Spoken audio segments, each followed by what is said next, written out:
Olá pessoal, sejam bem-vindos ao nosso quarto experimento de laboratório.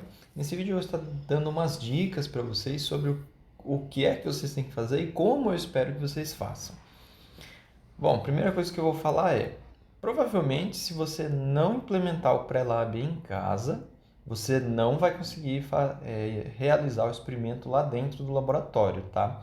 Eu coloquei aqui no GitHub o formulário com o modelo não linear do aeropêndulo. Então, eu espero que na casa de vocês façam os testes com o modelo não linear do aeropêndulo, onde vocês já determinaram o alfa, o beta e o gama, que são três valores do nosso sistema que vocês estão trabalhando, nos laboratórios passados. Além disso, eu coloquei também o modelo linear do aeropêndulo em torno de um ponto de operação, o barra e o teta barra. Note que ele é G de S é θ sobre U, com essa função de transferência que vocês já estavam habituados, e agora ela tem um penduricalho. Esse penduricalho aqui, ele representa a dinâmica do motor. Nós chegamos à seguinte conclusão. A entrada do nosso modelo é a potência de 0 a 100 no motor, mas a gente havia desprezado a dinâmica da máquina. Ou seja, eu pedia, sei lá, 30% de potência e instantaneamente o motor estava produzindo esses 30% de potência. E não é assim que funciona. Infelizmente, o motor também tem dinâmica e, nesse caso, vai ajudar bastante considerar essa dinâmica durante a etapa de projeto. Porque ele vai atrapalhar vocês durante o projeto, ele vai ser uma grande encheção de saco. Só que colocar esse terceiro polo ali, note que com ganho unitário, ou seja, ele não altera em nada o ganho do seu aeropêndulo, note é 1 dividido por 1, né? Caso S vá para 0, né? Aqui ele não altera o ganho estático do seu sistema, só que ele vai adicionar um atraso aqui, tem mais uma etapa de propagação. Isso vai dificultar o seu projeto, como eu já falei, só que ele também vai aumentar a chance do seu controlador funcionar lá na bancada. Eu espero que nesse laboratório os melhores controladores sejam postados aqui, isso vai ajudar bastante mais para frente. E é isso, de entregáveis basicamente são esses. Então algum trio ou dupla vai ter que fazer o pull request aqui.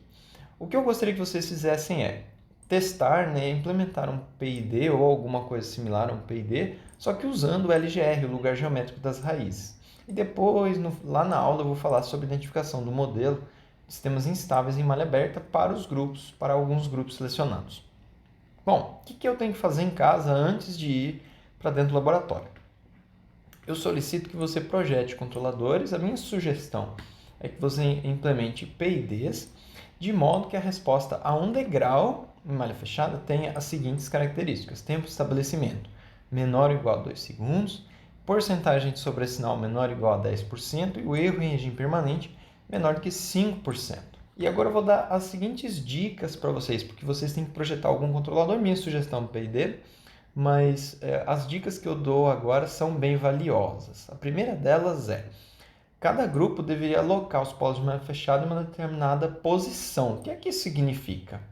Isso significa que se o seu grupo determinou que vocês vão alocar os polos em S igual a menos 2,3, mais ou menos J1, então se vocês dividirem e ciclano, fulano e beltrano vão fazer o projeto do primeiro ponto de operação, segundo e terceiro respectivamente, os três têm que alocar os polos de malha fechada em menos 2,3 mais ou menos J1. Se não, a implementação vai ficar ruim, vai ficar bem difícil de você fazer uma implementação decente na hora que você juntar todos os pontos de operação. E você deve estar falando: professor, mas como assim ponto de operação? Exatamente isso. Nós vamos ter 5 pontos de operação que são obrigatórios e 3 pontos que eu vou considerar como desafio. O ponto de operação em 15 graus, 37,5 graus, 55 graus, 70 graus e 85 graus são obrigatórios, ou seja, vocês vão projetar não um nem dois, mas sim 5 controladores, um para cada desses pontos de operação aqui. Se você for adiante e fizer o desafio funcionar em bancada, ou funciona os três ou não funciona nenhum, então eu vou dar uma nota maravilhosa para você. Então fica aí essa sugestão de você fazer isso. Ou seja, recapitulando, 5 pontos de operação obrigatórios e cada grupo vai escolher alguma posição de polo de malha fechada e todos os membros de cada grupo vão adotar o mesmo valor para o polo de malha fechada. Então, se o seu grupo escolheu menos 2,3 mais ou menos J1, você vai alocar esses polos ali, e o seu amiguinho também, e o seu outro amiguinho também, e todo mundo que faz parte do seu grupo vai alocar ali. Logo, logo isso vai ficar bem evidente o motivo de eu estar pedindo para vocês fazerem isso.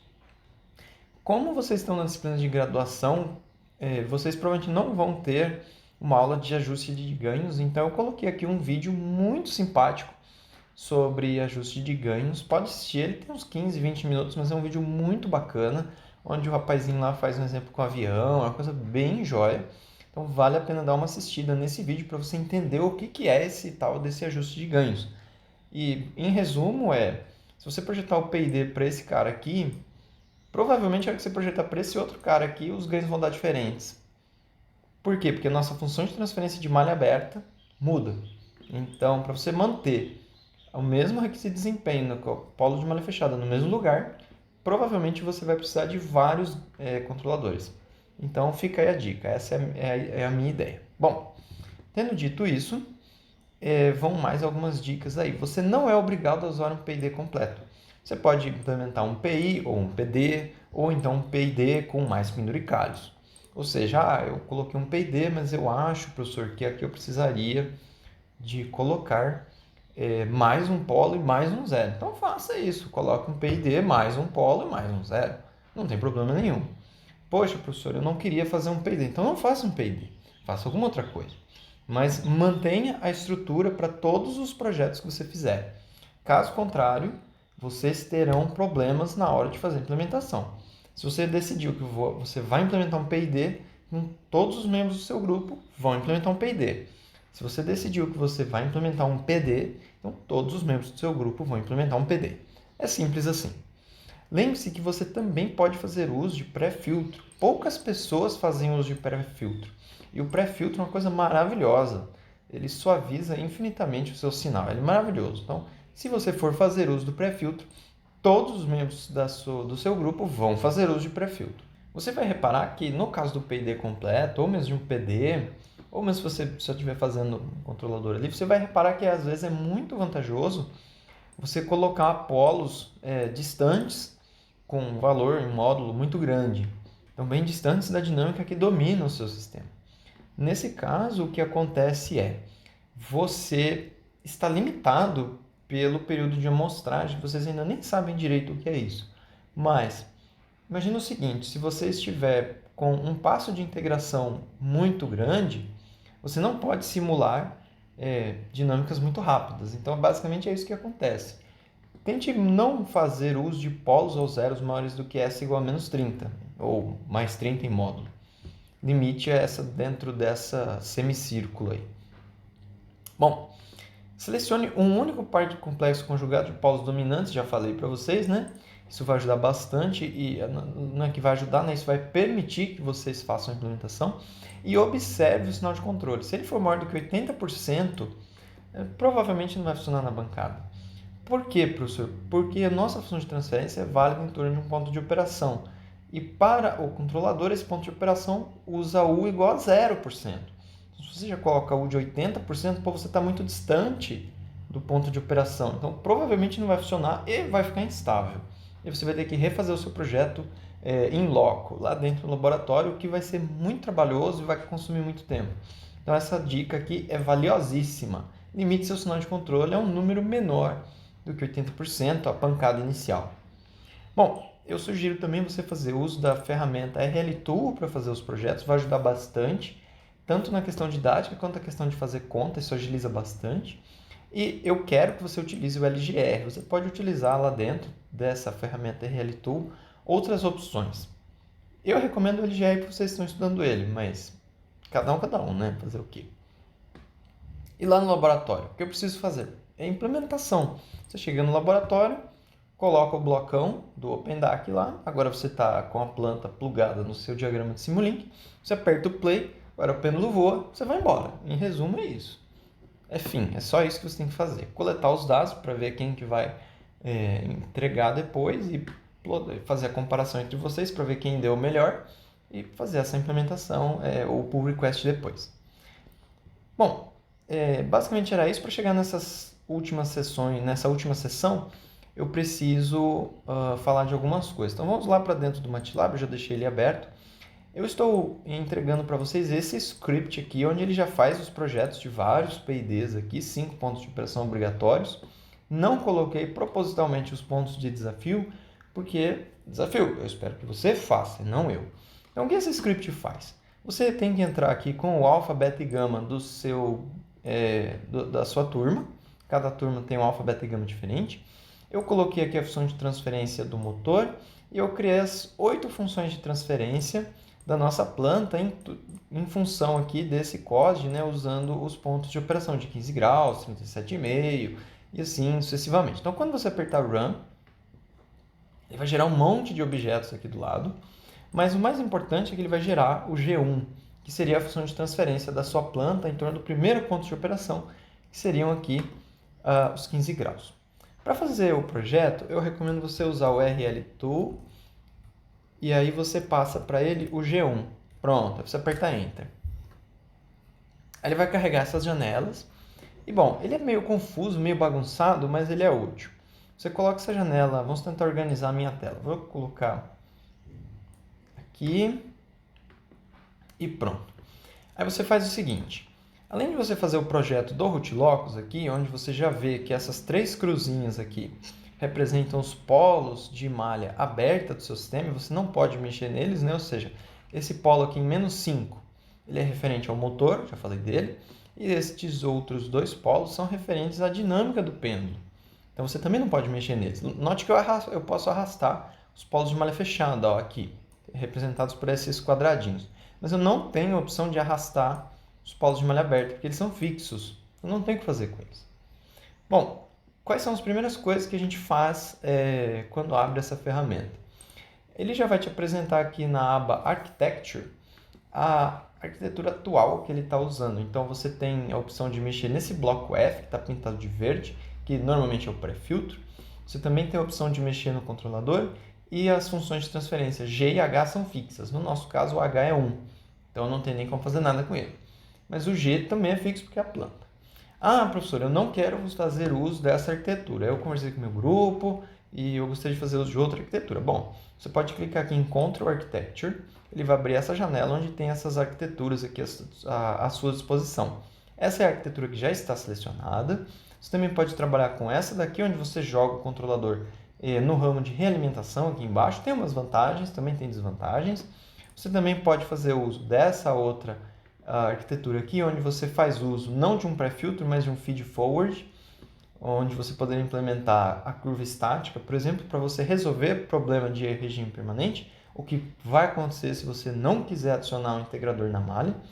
Então, a ideia desse feed-forward se você quer que ele vá para 37 graus e você conhece a curva que leva ele que relaciona o controle necessário para ele estar em 37 graus, eu pego os 37 graus, multiplico por um ganho e tenho o controle que eu preciso. E soma ele direto aqui no controle que vai para a planta. E pronto, não tem erro de regime permanente.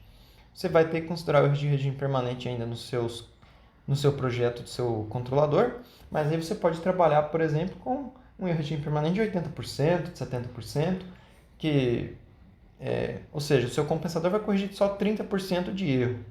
Mas esse outro ganho F estaria corrigindo quase, idealmente, 100%. Então, é muito vantajoso fazer uso dessa lei aqui se você não for implementar um integrador na sua malha de controle. Também tem essas outras arquiteturas, onde você pode trabalhar com 2 compensadores aqui. Então, você pode adicionar coisas neles, é bem interessante essa arquitetura. E mais outras arquiteturas aqui bem interessantes. No semestre passado, no ano passado, a galera trabalhou com essa outra arquitetura aqui. Então foi muito bacana o trabalho que eles fizeram. Bom, eu vou trabalhar com essa daqui. Se vocês quiserem mudar, fiquem à vontade. A minha recomendação é trabalhar ou com essa daqui ou com essa outra aqui que faz uso do feed-forward. Então, se você colocar um feed-forward, porque você não quer colocar um integrador, faça uso dessa arquitetura aqui. Caso contrário, se você falar, eu quero pôr um integrador, pronto, fica com essa daqui e sucesso. Fazer o projeto com essa ferramenta é bastante útil porque você não vê só em tempo real, não só apenas o Root Locus. Você também tem a opção de ver os gráficos de análise. Então, para isso, você clica nessa aba e você fala, eu gostaria de um plot de um degrau. Espera um pouquinho, vai brotar na minha tela um gráfico com a resposta ao degrau. Você fala, cadê o gráfico, né? Para colocar ele na tela, você faz o seguinte, você clica aqui, ó, plots, eu quero colocar no plot 1 a resposta em malha fechada de R para do Y para variação no R. Mas, legal, agora eu tenho a resposta em malha fechada aqui, a saída do sistema. Você pode falar, eu também gostaria de ver o sinal de controle, porque o professor falou para limitar em 80%. Aí você clica e coloca aqui, ó, 2, e o gráfico vai brotar o sinal do controle, vai brotar aqui embaixo, olha que joia. Se ele ficar muito pequeno, você pode aumentar um pouco sua janelinha aqui e aumentar um pouco seu Rootlocks também aqui, o que vai facilitar bastante a sua análise. Você também pode plotar outras coisas, como por exemplo uma perturbação no sinal Y. Só que como é que o professor sabe disso, né? Porque eu clico aqui em Architecture, clico em Control Architecture e na minha arquitetura que eu estou usando, o DY entra aqui. Então ele é uma perturbação. Vou apertar Cancel. Se você quiser ver a perturbação do seu sistema, você poderia colocar ele no primeiro gráfico. Note que a perturbação ela é unitária, então talvez fique meio ruim de você enxergar no mesmo gráfico. Para ajudar um pouco, você poderia criar esse terceiro gráfico e colocar uma perturbação nele. E aí pronto, você passa a enxergar a perturbação do seu sistema. Eu não tenho interesse nisso no momento, então eu vou desligar e vou voltar lá para a parte onde eu projeto o meu controlador. Bom, pessoal, se você for implementar um PID completo, então você começa colocando um integrador e aí vai brotar aqui no gráfico um integrador, que é esse polo vermelho aqui. Esse polo vermelho ele pode ser arrastado. Ó. Se eu colocar o mouse em cima dele, você pode arrastar ele. Eu não vou arrastar ele porque a ideia é que ele seja um integrador, então eu não vou mexer nele. Note que você fica com vários problemas aqui. Seu sistema está muito oscilatório ainda e está muito lento. Ele não atinge a convergência lá em 16 segundos. E outra, como é que você sabe onde que eu vou alocar os polos? Você pode muito bem ficar tentando alocar, olhando aqui a posição relativa deles, mas isso não é muito útil. Para te ajudar, você pode clicar com o botão direito aqui no gráfico do Rootlocks e clicar em Grid. Já vai aparecer uma malha aqui que vai ajudar você. Você também pode adicionar Design Requirements.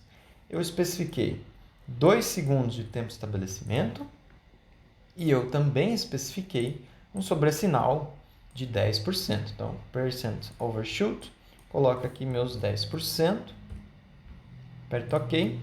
Pronto, a região amarela é a região ruim, a região branca é a região boa.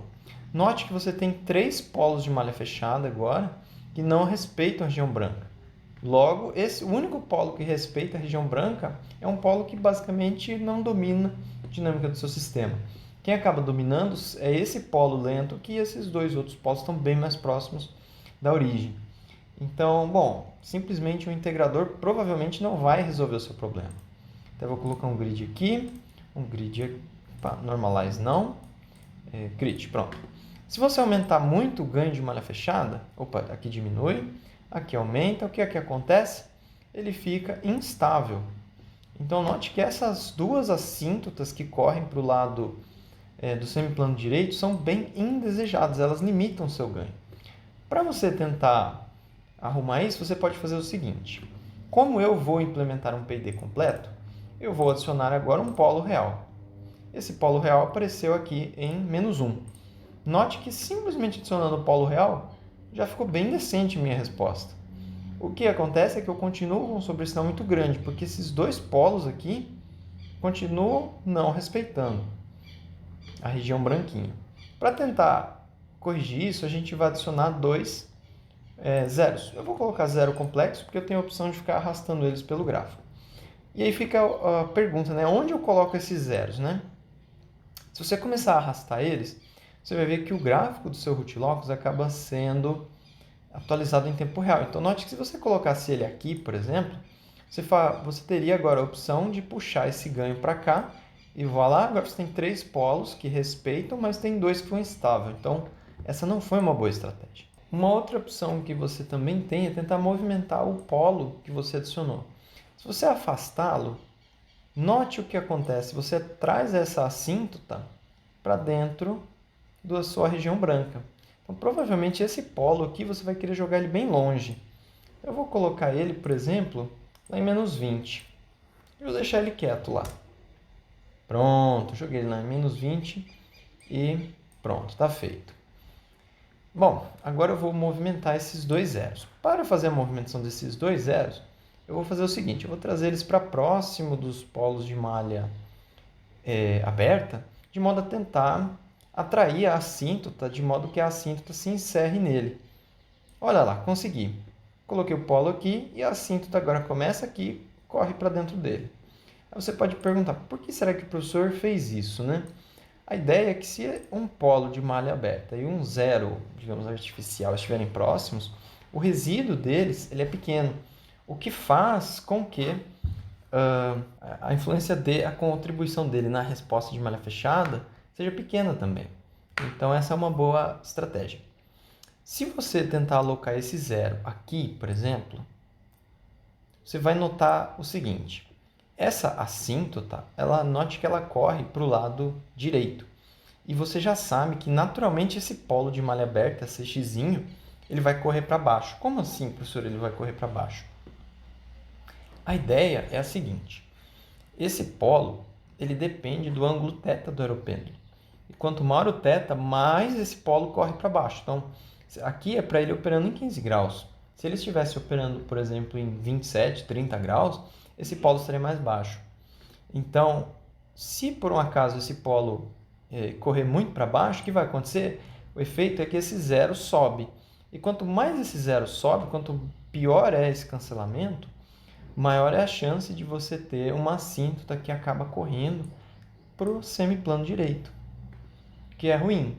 Para evitar esse problema, você pode pegar esse zero e colocar ele embaixo.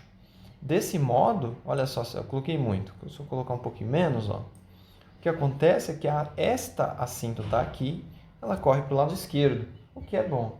Então, no meu projeto, eu não fui conservador e funcionou na bancada. Mas se vocês forem implementar, eu recomendaria vocês fazerem o seguinte. É uma recomendação, não é uma obrigação. Você faz o que você achar que você tem que fazer. A pergunta é, onde eu coloco esses dois zeros complexos, né? Uma opção é você fazer o seguinte, ó. Vamos fazer a análise aqui. Raízes de G1.denominador. E ele vai me dar as raízes do denominador da planta do modelo em malha aberta, né? Da planta primeiro ponto de operação. Note que está em menos 0,63,5 mais ou menos J 4,43. Então, eu vou lá na parte onde eu posso escrever, clico nos meus zeros, coloco aqui, ó, menos 635 e a parte real eu vou colocar em 4,43, por exemplo. E agora vamos dar uma olhada lá nos gráficos. Eu vou baixar o MATLAB, porque acho que é mais fácil, e pronto. Note que agora o cancelamento ele é quase perfeito, e agora você tem uma resposta de controle que já tem cara das respostas que vocês obtêm quando vocês fazem o projeto lá na teoria. Se você der zoom, você vai reparar que o cancelamento aqui não foi perfeito, até porque eu fiz aqui a aproximação. Simplesmente essa aproximação numérica já estragou meu comportamento. Tudo bem, tá, professor? E daí? E daí que é isso que vai acontecer lá na bancada. Com certeza você vai errar esse polo de malha aberta. Ou ele está mais para a direita, ou ele está mais para a esquerda, ou ele está mais para cima, ou ele está mais para baixo. Então, uma forma de você garantir que esta assíntota aqui, esse ramo, ele esteja sempre apontando para o semiplano esquerdo, é você fazer o seguinte. Você vai lá no MATLAB e estuda as raízes do G2, que seria o próximo ponto de operação. E aí você vai notar que a parte real se mantém, mas o que mudou foi a parte imaginária. Então você aloca ali. Eu vou colocar ele em 4, por exemplo. E pronto. A resposta fica um pouco pior, mas a gente já vai ajustar isso. Mas olha só o que acontece agora. Agora você tem garantia de que quando o ângulo crescer no aeropêndulo, o seu zero vai estar sempre para baixo. Então nunca vai ter assíntota que vai correr para o lado direito. Isso pode ser bom, isso pode ser ruim, mas vamos começar trabalhando aqui dessa forma. Parece ser a forma mais conservadora possível. E aí você deve falar, professor, legal, até entendi, tudo bem, mas o seu ganho está horrível porque o sinal de controle está partindo de 160. E não, o meu sinal de controle não está partindo de 160. O que acontece é, nessa arquitetura, entrou um degrau unitário aqui e o nosso sistema trabalha em radianos. Então, rad to deg de 1 radiano vai dar 57 graus, quase 57 graus. Né? Então, poxa, nós não vamos aplicar degraus de 57 graus. Vamos aplicar degraus da ordem de 10 graus. Então, deg to rad, 10 graus. Pronto. 0,1745. Então, a gente volta aqui, coloca aqui em compensator, pega o F, e o ganho dele é de 0,1745. E agora sim, veja que o sinal de controle, para um degrau de 10 graus, parte de quase ali uns 30%, que estaria bem razoável. O sinal ainda está bem feio aqui, e é isso que a gente vai começar a tunar agora. Vamos fazer um zoom out, porque agora nós vamos batalhar um pouco aqui em cima do nosso gráfico. Note o que é que está acontecendo. Esses dois polos aqui, que são os que dominam a resposta, eles estão fora. Então, você simplesmente tem que arrastar eles aqui para dentro e pronto. E agora você passa a ter uma resposta muito razoável. Note que você não tem regime devido à presença de um integrador, que é muito bom. Só que você também tem uma resposta que é rápida. Ela ainda está aqui, o seu sobressinal está aqui. Então, para corrigir esse problema, você pode diminuir um pouquinho esse ganho e pronto. Em 2 segundos cravadinho, você passa a ter o seu desempenho de malha fechada atendido. Claro, eu projetei aqui e não foquei em onde eu vou colocar meus polos de malha fechada, que são os dominantes. Isso vocês vão ter que fazer antes de vocês começarem a fazer o projeto. Isso vai ajudar bastante a fazer essa alocação desses polos. Note que você também pode, por exemplo, falar, eu gostaria de mais desempenho. Então, para você ter mais desempenho, o que você tem que fazer é adicionar mais coisas aqui no seu controlador. Então, você poderia adicionar mais polos, mais zeros, de modo a atrair essas assíntotas mais para dentro aqui dessa região branca, fazendo com que o seu sistema tivesse, por exemplo, um desempenho melhor em malha fechada, o que seria muito bom. Mas, digamos que você se satisfez com esse projeto aqui e você gostaria de manter esse projeto e implementar isso. Aí você vai seguir, eu vou colocar aqui só um ganho redondo, aqui tipo 50, para ficar bonitinho. Você vai falar, vou implementar. Pô, esse treco aqui é muito feio, não estou acostumado com isso. Sim, você normalmente não trabalha com esse estilo de função de transferência. Trabalha com Zero Polygon. E o MATLAB pode te entregar isso para você. Para fazer isso, você clica em Edit, ou não sei onde na versão nova do MATLAB isso está. Você vai em Sysal Tool Preferences e vai aparecer essa janelinha. E você clica em Options e clica aqui, ó, Zero Polygon, aplica e voilá, surgiu a função de transferência que você precisa implementar. Note que isso daqui representa um PID. E aí a próxima pergunta é, legal, professor, mas cadê o KP, cadê o KI, cadê o KD? Para você descobrir onde é que eles estão, tem essa seção, obtendo os ganhos do PID. Então, suponha que a função de transferência seu PID é essa daqui. E essa função de transferência vem do MATLAB, é a que é implementada lá dentro do Simulink. Então, se você fizer aqui o agrupamento, né, transformar isso aqui numa única fração, você vai chegar nessa fração aqui de baixo e o que você tem é isso daqui, né? Você projetou essa função de transferência e você quer esses ganhos aqui, porque o bloco PID do MATLAB aceita esses ganhos. O que fazer? Bom, você quer que 1 vezes Kp mais n vezes Kd seja igual a A. Você também quer que n vezes Kp mais Ki, 1 vezes Ki, mais 0 vezes Kd seja igual a B. E pronto, você monta o seu sistema e resolve. Pronto, é só fazer isso. Para isso é bem fácil, você pode fazer uso do MATLAB, que vai te ajudar bastante. Na hora de fazer a implementação lá dentro do Simulink, aí talvez vocês vão encontrar alguma dificuldade. Para fazer essa implementação, então, eu vou dar algumas dicas. Sugiro que, para testar em casa, vocês implementam, então, com o modelo de simulação não linear, ok? Para que ele voe bem com o não linear. Eu estou provendo, também coloquei lá no GitHub o sinal de referência que eu gostaria que vocês implementassem. Então, lá dentro do Simulink, do GitHub, na pasta lab4, tem um arquivo do Simulink. Dentro desse arquivo do Simulink tem o sinal de referência que eu usei. Então, eu gostaria de testar esse sinal de referência no laboratório. Para você implementar, você fala assim, pô, eu gostaria de implementar aquela função de transferência direto e não quero, eu projetei um PID. Para implementar, você fala assim, eu gostaria de implementar o PID. Tá, para isso você clica aqui em Continuous e tem um bloco que chama PID Controller. Você arrasta o bloco PID Controller, clica 2 vezes nele e você pode muito bem aqui fazer o tuning dos ganhos. E aí você fala, poxa, professor, legal, tudo bem, entendi aqui onde eu coloco os ganhos, mas pensa comigo, professor, preciso implementar 5 PIDs. Como que eu vou implementar 5 PIDs? Eu vou colocar, sei lá, 5 blocos de PID aqui e boa? Não, você vai colocar um bloco de PID só e você vai fazer uma busca em tabela que eu já vou mostrar como faz isso. Para você tunar o seu PID, então, você clica 2 vezes nele e vem aqui, ó, Controller Parameters, clica em interno e fala, os parâmetros vêm de fora. Pronto, vai ver que vai desaparecer um monte de coisa daqui de dentro. Certifique-se que ele está aqui em PID, se você estiver usando o PID completo, né? Clica aplicar, clica OK. E agora seu bloco mudou, ele tem um monte de entradas. Se você aumentar ele, você vai reparar que você tem a entrada do erro, que é aquela entrada que você já tinha antes. E aí você tem uma entrada para o ganho KP, o ganho KI, o ganho KD e o polo. E aí você poderia, se fosse um controlador só, colocar, por exemplo, o valor aqui de fora e arrastar ele aqui para dentro. Não é o nosso caso, porque no nosso caso nós vamos trabalhar com vários PIDs, com vários ganhos e com uma busca em tabela.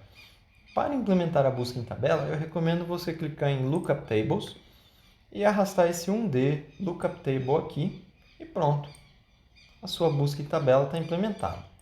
Para você fazer o ajuste dela, você faz o seguinte, clica 2 vezes aqui e ele vai te dar o Table Data, que é o que sai da tabela, e é o que entra. Então aqui seria tipo o eixo Y e o eixo X. Se você clicar em Edit Table, você vai ver que você pode editar tanto o eixo X quanto o eixo Y. Então, para, sei lá, 15 graus, então você vai fazer aqui, por exemplo, DAG to RAD, que lembra que todo o nosso aeroplano funciona em RAD, né? Então você coloca aqui 15 graus, 37,5 graus, acho que era 55 graus, 70 e 85.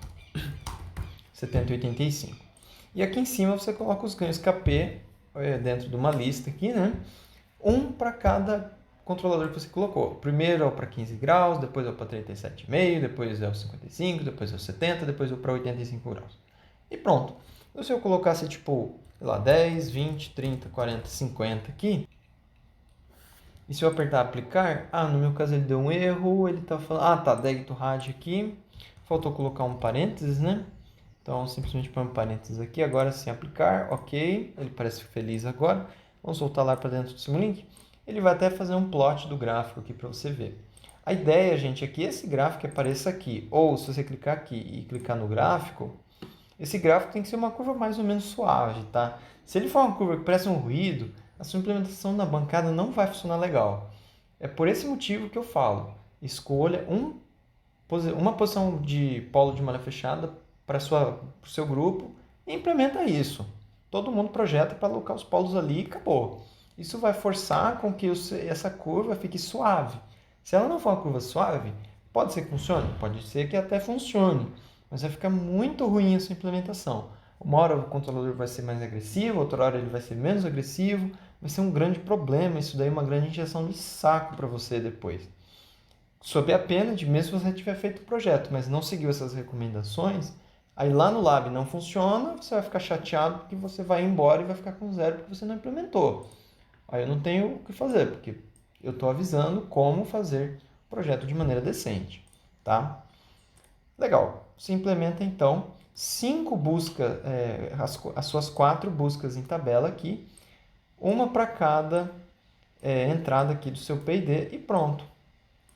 O que entra nessa parte aqui, pessoal, é o ângulo θ. Então, aqui vai entrar a saída do seu sistema. Dependendo da saída, vai ser feita a busca em tabela para selecionar o melhor ganho para aquele ponto em que o sistema está operando naquele instante. Essa é a ideia da busca em tabela. Tudo bem? Bom, e aí você pode também pensar, poxa, professor, eu desejei ter mais desempenho em malha fechada e para isso só um PID, ou seja, um integrador com um polo e 2 zeros não foram suficientes. Eu preciso de 3 polos e 3 zeros.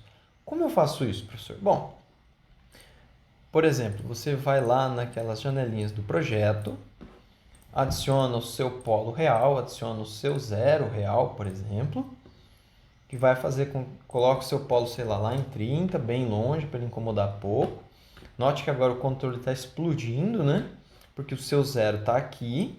Então, eu vou arrastar esse zero para alguma posição um pouco melhor aqui, de modo que agora eu possa aumentar bastante o meu sinal de controle, meus polos de malha fechada. Diminui um pouco para ele respeitar aquela regra dos 80%, um pouquinho menos. Pronto, agora o controle dá uma bordoada no motor, mas parece bom, né? Desempenho de tempo ficou quase o mesmo, com as vantagens que agora eu tenho um ganho gigantesco, mas aqui eu não projetei, né? Simplesmente arrastei ele e coloquei aqui. Tá, professor, e daí? E daí que agora aquele bloco do P&D não te ajuda mais, porque agora você tem essa função de transferência. E aí, como é que eu implemento esses coeficientes variantes no tempo aqui? Porque eles variam em função do y, que é a saída, que depende do tempo. Bom, você tem algumas opções. A primeira opção, não muito trivial, é você implementar essa função de transferência aqui e com blocos integradores. Isso vai ser extremamente trabalhoso, mas vai funcionar. Funciona legalzinho. Uma outra opção um pouquinho mais inteligente é você fazer uso desse bloco que chama Variant Transfer Function. Caso você esteja trabalhando com o MATLAB, estava escrito aqui onde é que ele foi implementado, aqui, ó, introduzido no 2017B. Então, se a sua versão do MATLAB é maior ou igual a 2017B, você tem esse bloco. Esse bloco, gente, é a mesma historinha lá do P&D. Você define quantos zeros você tem, quantos polos você tem, e você vai ter esses sinais que você coloca aqui, que vem de lookup tables. E você pode implementar essa função de transferência de maneira direta. Tudo bem? Basicamente é isso que eu tinha para falar para vocês de ajuda para esse laboratório. Eu sei que é um laboratório bem mais puxado do que o que vocês acho que vocês estão acostumados. Só que é um laboratório muito interessante, porque ele simula bem o que você faria numa indústria, por exemplo. Como que seria a implementação numa aeronave, por exemplo, com vários pontos de operação. Então é um lab que tem um apelo prático muito grande e aí, infelizmente, isso demanda tempo. Então a gente vai ter que trabalhar, vocês vão ter que trabalhar um pouco em casa para já chegar no laboratório com tudo pronto e ser realmente só apertar o play. E senão, provavelmente, não vai dar tempo. Pessoal, era isso que eu tinha para falar para vocês. Espero que vocês tenham gostado dessas dicas e vejo vocês lá no laboratório. Tudo de bom!